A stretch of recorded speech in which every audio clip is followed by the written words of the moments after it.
So Samsung has dropped the S25 Edge and people have had some very mixed opinions on it for the last couple of days since it's been out. Now, obviously I haven't had the chance to have the product in hand or either test it, but I can say you can mark my word, as I've watched so many content creators come from Marcus Brownlee to jerry-rig everything with his very rugged test, and also Becca Versace and so many other content creators. So let's get stuck in straight with it, and this is your boy Jay on JayTech. Okay, I think the best thing to start off with is its features, and the main one is the thinness of this phone, meaning it is the S25 Edge, and I think we should talk about the thinness. This thing is very thin. It comes in at 5.8 millimeters thick, which is thinner than a pencil coming in at 7 to 8 millimeters thick. Now, I would like to say, even though it is thin, it does mean that it is still very light at 163 grams with a screen size of 6.7 inches. Also, the screen is a AMOLED display with a max refresh rate of 120 Hz.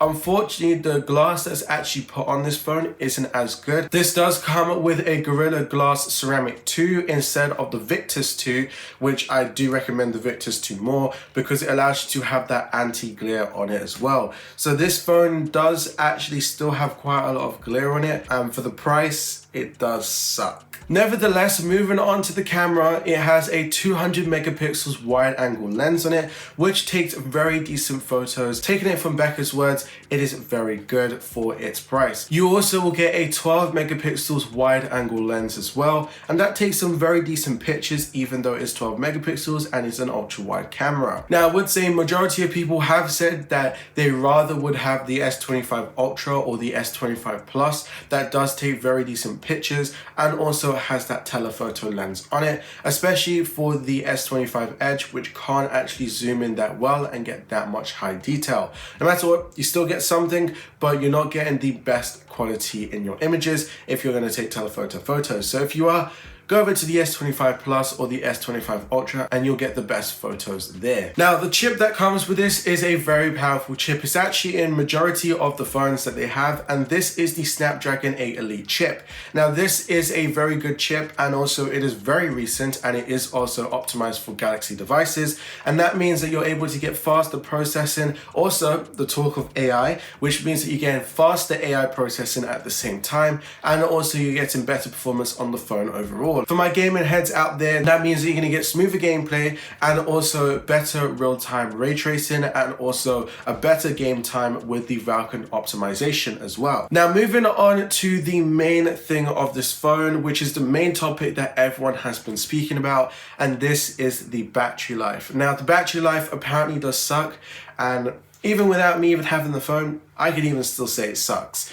This thing is compared to the Samsung Galaxy S25 Plus, not because of its screen size, but because it is technically the same phone. Only difference is that the S25 Edge has a smaller battery with having a 39 milliamp hours battery in it, whilst the Samsung Galaxy S25 Plus has a 49,000 milliamp hours battery in it. I think those two numbers kind of like give it off away, but put it in comparison. The S25 Edge could only do, according to Samsung, a day of charge. When you compare it to the S25 Plus, you don't have to put your phone on charge for at least a solid day, or even more than a day at some people's uses, because some people don't use it as much as everyone else. But for those that don't use it that often, you can probably get at least a day and a half to 2 days out of the S25 Plus. So those are the main comparisons about those phones. Before we move on to the pricing and the colors and everything else, I would like to say two things. One is the durability of the phone. This phone is very rugged, meaning it's not as rugged as other phones, but you're able to still drop it. And also, I would like to say jerry-rig everything done his best with the phone, trying to actually destroy it to see what was on the inside, and he couldn't even open it at the first time. But I would like to say this phone is very durable. It does, even though the glass on the front is not as good as the S25 Plus, it's still very decent. And the next thing I'd like to talk about is Samsung UI 7. Now, I do have a video coming on the operating system very soon,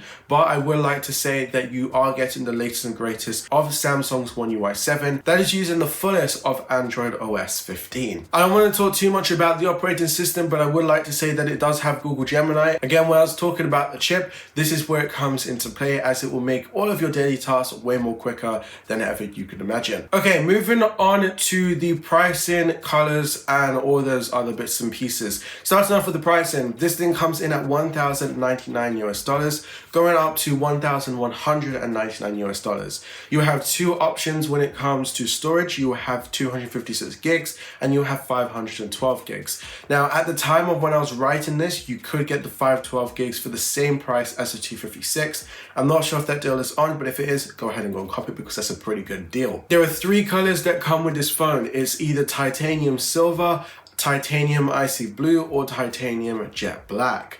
Those are the only three colors. To be honest, I actually like all three colors, and if I had to pick the phone, I'm probably going to go with the jet black. Not because it's boring, it's actually because it actually looks pretty nice. And also I like when the phone is actually matte black or something like that. I love those phones. Those phones are really good. Now, my question I have is, are you guys going to be picking up this phone? And if you are, let me know inside the comment section down below. Now, what I would like to say before I end off this video, WWDC is just a couple days away. It's literally, by the time I'm actually recording this, it's around about a week away. But by the time this video goes live, it'll be just a couple of days away. So when that does come out, I'll be doing a recap that same week to show you guys what has happened throughout the event. And then also when all the operating systems do come out, I'll do an individual video for each and every one so you guys can see what is in each and every operating system. And also I might have some live demos as well because the betas might be out by then. Anyway, this has been your boy Jay. Hope to see you guys in another JayTech video. And also I can't believe that I'm actually saying that JayTech is fully back and there will be no more breaks at all. This is actually going to be quite interesting because I have some exciting videos planned for these next and coming months. And hopefully we get to 1,000 subscribers, but we could only do this with you guys. So make sure that you like and subscribe on this channel and put that notification bell on so you don't miss when another JayTech video is. Also, this has been your boy Jay, and I can't wait to see you guys in another one. Peace.